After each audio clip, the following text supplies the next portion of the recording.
Subject కి ఒక teacher ఉంటారు, అన్ని సబ్జెక్టులు నన్ను చదవమంటారు. ఇంత చిన్న బుర్రలో అన్ని ఎలా నింపాలి? Class work, home work, fair notes అంటారు. సబ్జెక్ట్ కి 3 బుక్స్ పెట్టి బ్యాగ్ నింపుతారు. ఇన్ఫాక్ట్ నా బరువు కన్నా నా బ్యాగ్ బరువే ఎక్కువ.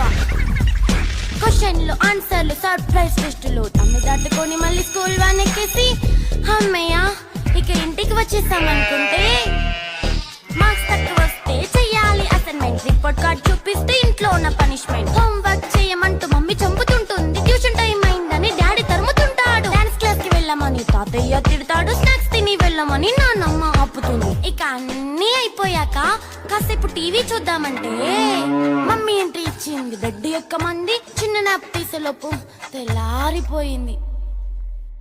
అయ్యో మళ్ళీ మొదలు ఈ స్కూల్ కష్టాలు.